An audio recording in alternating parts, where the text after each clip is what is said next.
Hello friends, मैं संतोष sir आप सबका स्वागत करता हूं।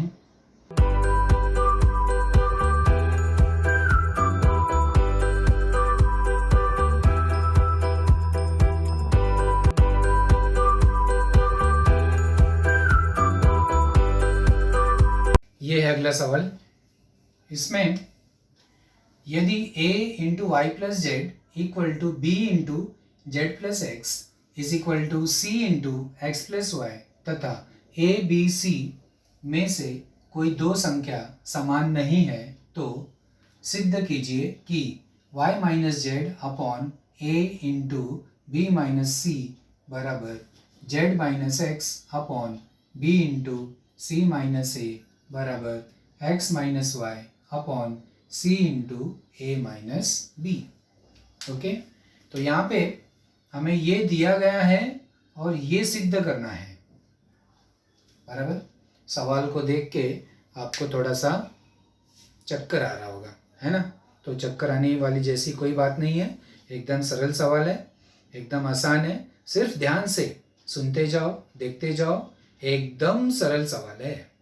ठीक है, तो आइए इसको हल करते हैं, स्टेप वाइज धीरे धीरे हल करते हैं। सबसे पहले जो हमें दिया गया है उसको लिख लेंगे a into y plus z is equal to b into z plus x is equal to c into x plus y. जो हमें दिया गया है सेम टू सेम हमने लिख लिया। ओके, अब इसके बाद इसी से आगे बढ़ते हुए हमें यहाँ तक पहुँचना है। ये बराबर ये हमें सिद्ध करना है। बराबर, तो जैसा हम पहले से सोचते आ रहे हैं कि जो हमें सिद्ध करना है उसी को देखते हुए हमें आगे आगे का स्टेप, नेक्स्ट स्टेप करना पड़ता है। ठीक है, तो आइए यहाँ पे जो हमें सिद्ध करना है उसको ध्यान से निरीक्षण करते हैं। ये देखो, यहाँ पे ये सिद्ध करना है। ये पहला जो पद है इसमें क्या है? y minus z upon a into b minus c, z minus x upon b into c minus a बराबर x minus y upon c into a minus b. Okay, तो जो हमें सिद्ध करना है यहाँ पे आप देखो, ये अनुपात के रूप में यहाँ पे एकदम सीधा दिया गया, यहाँ अनुपात वाली कोई बात नहीं है। राइट, तो ये अनुपात के रूप में, बटे के रूप में है, तो इसका मतलब यहाँ पे हमें कुछ ना कुछ करके बटे के रूप में लाना पड़ेगा। और ये भी आप देख रहे हो कि ऊपर एक्स वाई जेड ऊपर है, जो अक्षर एक्स वाई जेड है वो ऊपर है, और ए बी सी जो अक्षर है वो सब नीचे है। ओके, इसका मतलब हमें ए बी सी को नीचे लेकर आना है। तो जब नीचे यानी हर में लेकर आना है, तो हर में लेकर आना है तो यहाँ से ये कट होना चाहिए, अंश में से क्या होना चाहिए? कट होना चाहिए। बराबर, तो कट होने के लिए ऊपर भी होना चाहिए और नीचे भी होना चाहिए। समझ में आया? तो हम क्या करेंगे कि इस समीकरण में उपर्युक्त समीकरण में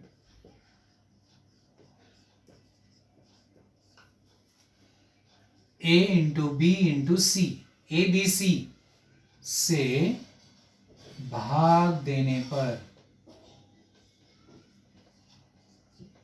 ओके, इस समीकरण में ए बी सी से भाग देने पर, ठीक है, इसमें हम ए बी सी से भाग देंगे तो ये क्या आ जाएगा? a into y plus z बटे ए बी सी, प्रत्येक पद में हम ए बी सी से भाग देंगे, equal to b into z plus x upon a b c equal to c into x plus y upon a b c. समझ में आया आपको? तो a से a कट गया, b से b कट गया, c से c कट गया। बराबर, जो बचा है उसको लिख लो। इसलिए y plus z upon b c equal to z plus x upon a c equal to x plus y upon a b. Correct? तो अब देखो एक्स वाई जेड ऊपर आ गया है और ए बी सी जो अक्षर है वो नीचे चला गया है, एक काम हमारा हो गया, बराबर। अब इसके बाद हर में देखो, ध्यान दो यहाँ पे, ये जो पहला पद है यहाँ पे क्या है, अब ये जो अनुपात यहाँ पे आया है इसको हम के मान सकते हैं, बराबर। ये जो प्रत्येक अनुपात है के मेथड से करते हैं, ठीक है। अगर के नहीं मानोगे, डायरेक्ट करते जाओगे तो भी चलेगा, परंतु जब के हम मान लेंगे तो थोड़ा सा आसान हो जाएगा आपको समझने के लिए।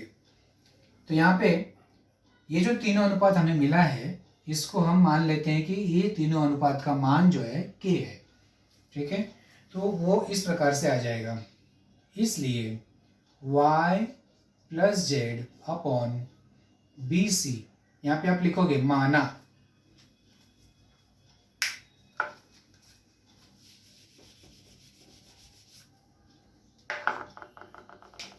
यहाँ पे आप लिखोगे, ठीक है, हम मान लेते हैं, माना y plus z upon b c बराबर z plus x upon a c is equal to x plus y upon a b is equal to के।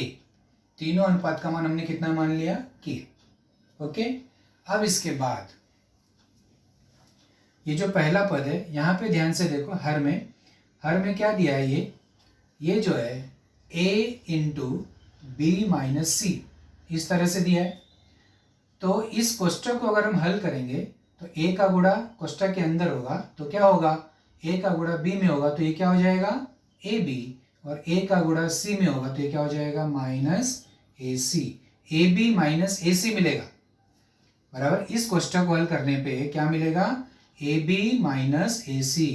तो जो हमने यहाँ पे ज्ञात किया है वहां पे ध्यान दो, पहला क्या है ये ab, तो यहाँ पर है ab, दूसरा क्या है ac, यहाँ पर है ac, दोनों को क्या करना है माइनस, ab माइनस ac, तो ये अनुपात माइनस ये अनुपात।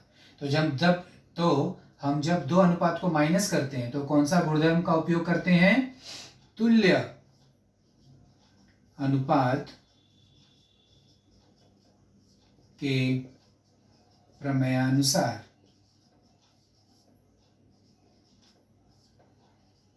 तुल्य अनुपात के प्रमेयानुसार ए बी माइनस ए सी करना है, तो ये क्या आ जाएगा फिर, इसलिए सिर्फ ये दो पद लिखो, तो ए बी माइनस ए सी, पहले ये अनुपात माइनस ये अनुपात, तो पहले ये ऊपर क्या है यहाँ पे x प्लस वाई माइनस ये वाला अनुपात, उसको कोष्टक में लिखेंगे क्योंकि यहाँ पे दो पद है इसलिए माइनस करके कोष्टक में, अपॉन ए बी माइनस ए सी, ठीक है। और ये बराबर क्या आएगा के, क्योंकि घटाने पर भी उस अनुपात का मान जो है चेंज नहीं होता है, मान बराबर ही रहता है, ये हमने पहले गुणधर्म में पढ़ा।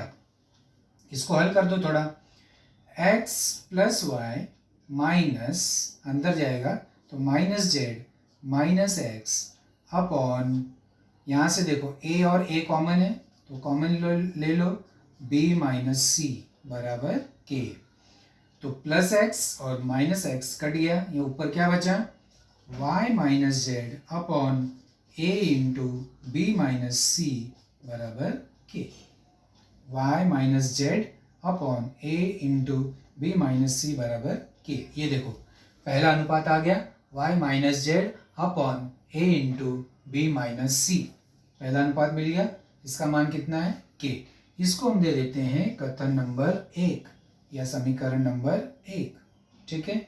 ये पहला पद हो गया, पहला अनुपात हमने यहाँ पे ज्ञात कर लिया। तो जैसे पहला अनुपात हमने ज्ञात किया उसी तरीके से हम क्या करेंगे, दूसरा अनुपात भी ज्ञात करेंगे, बराबर। तो अगर आपको मान लो कि पहला अनुपात हमने कैसे ज्ञात किया, मान लो कि समझ में नहीं आया, अब मैं दूसरा अनुपात ज्ञात कर रहा हूँ, उसको ध्यान से देखो, ठीक है। जैसे ये किया वैसे ये करें, अगर ये समझ में आ गया तो ये भी समझ में आ जाएगा, और वैसे ही तीसरा अनुपात हमें ज्ञात करना है, ठीक है। तो अब ध्यान से देखो, दूसरा अनुपात ज्ञात कर रहा हूँ, दूसरा जो अनुपात हमें ज्ञात करना है z minus x upon b into c minus a, ठीक है। तो यहाँ पे हमने यहाँ तक लेकर आया, ये अनुपात हमने के माना है, इसी के आगे से हमको करना है, ठीक है। तो यहाँ पे हम क्या लगाएंगे, तुल्य अनुपात का प्रमेय। क्यों लगाएंगे तुल्य अनुपात का प्रमेय, क्योंकि यहाँ ये जो दूसरा अनुपात है इस पे ध्यान दो, क्या दिया है वो, ये अनुपात क्या है, b इंटू सी माइनस ए, b इंटू सी माइनस ए। इसको जब हम गुणा करेंगे तो b का गुणा c में करेंगे तो क्या हो जाएगा, bc, और b का गुणा माइनस a में करेंगे तो क्या हो जाएगा, minus ab, bc minus ab। इसका मतलब हमको क्या करना है, bc माइनस ab। तो bc कहाँ पर है, ये है, और ab कहाँ पर है, ये है। तो bc माइनस ab, ये दो अनुपात को माइनस करना है, बराबर। तो हम क्या लिखेंगे, इसके बाद जो पूरा हल किया हमने उसके बाद क्या लिखेंगे, अब bc माइनस ab करना है, ठीक है। तो y plus z minus ab मतलब x plus y upon bc minus ab। ऐसा हम क्यों कर रहे हैं पता चल गया, क्योंकि दूसरा अनुपात हमको ज्ञात करना है। दूसरे अनुपात के हर में क्या है, b into c minus a, उसका मतलब होता है ये, तो b c minus a b करना है, b c minus a b, तो ये अनुपात माइनस ये अनुपात, ठीक है। तो ऊपर वाला क्या है, y plus z minus x plus y upon b c minus a b बराबर क्या आएगा, k, ठीक है। इसको भी हल कर दो, तो y प्लस जेड माइनस अंदर जाएगा, तो माइनस अंदर जाएगा तो माइनस एक्स माइनस वाई, यहाँ दोनों में से b कॉमन लिया, c माइनस ए बराबर k। तो ये हो जाएगा plus y minus y cut गया, क्या बचा, z माइनस एक्स बटे b कोष्टक में c माइनस ए बराबर k। ये हमारा हो गया कथन नंबर 2। 2 भी मिल गया, जैसे हमने पहला याद किया था वैसे ही दूसरा और वैसे ही तीसरा। तो यहाँ पर आप लिख सकते हो, इसी प्रकार हमें तीसरा भी मिलेगा, x minus y upon c into a minus B बराबर k, ठीक है। तो अब कथन नंबर 1, कथन नंबर 2, कथन नंबर 3, ये तीनों को हम मिला देंगे। तो कथन 1, 2 और 3 से, तो 1, 2 और 3 से क्या मिला, तीनों अनुपात का मान क्या है, k। यहाँ इसका मान भी k है, इसका मान भी k है और इसका मान भी k है। इसका मतलब ये तीनों अनुपात बराबर होगा, ठीक है। ये पहला वाला है y minus z upon a into b minus c, दूसरा क्या है z minus x upon b into c minus a बराबर, तीसरा क्या है x minus y upon c into a minus b. Okay, तो जो हमें ज्ञात करना था वो यहाँ पे हमें प्राप्त हो गया। समझ में आया बच्चों? ओके, तो इस तरीके से हम ये सवाल कर सकते हैं। अब ये है इस वीडियो का अंतिम सवाल। यहाँ पे ये दिया है, यदि x upon 3x minus y minus z equal to y upon 3y minus z minus x equal to z upon 3z minus x minus y तथा x plus y plus z is not equal to 0, तो सिद्ध कीजिए कि प्रत्येक अनुपात का मान 1 होता है। हमें ये सिद्ध करना है कि ये तीनों अनुपात का मान कितना है, 1, बराबर। तो इसमें सबसे पहले हम ये मान लेते हैं, माना x upon 3x minus y minus z बराबर y upon 3y minus z minus x equal to z upon 3z minus x minus y is equal to k, ठीक है। माना तीनों अनुपात का मान कितना हो गया, k। अब सवाल में ये दिया है कि x plus y plus z is not equal to 0, मतलब x plus y plus z, x plus y plus z, तीनों अनुपात को हम जोड़ेंगे। तो कब कैसे जोड़ेंगे, कौन सा गुणधर्म, तुल्य अनुपात के प्रमेयानुसार, तुल्य अनुपात के प्रमेयानुसार तीनों को जोड़ दो।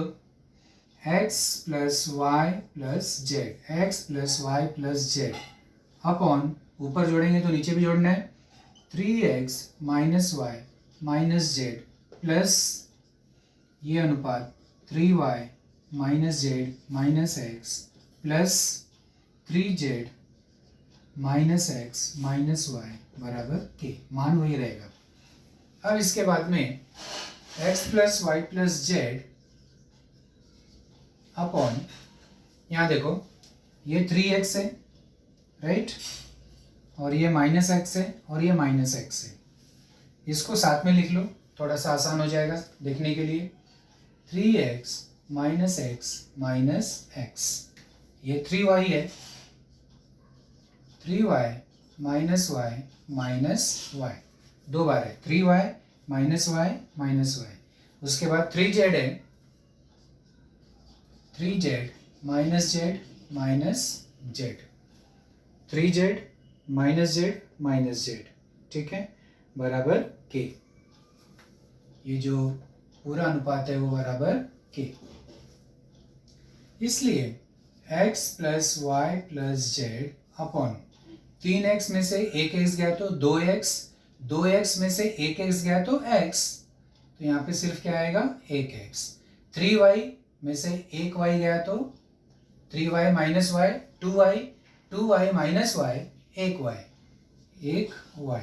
वैसे ही 3z minus z 2z, 2z minus z z, तो ऊपर और नीचे सेम हो गया। तो ये पूरा जो है कोष्टक में बंद करके इसको हम क्या करेंगे, काट देंगे। तो जब कटेगा तो क्या आ जाएगा, 1 के बराबर 1 बराबर, लास्ट में लिख देंगे अतः सिद्ध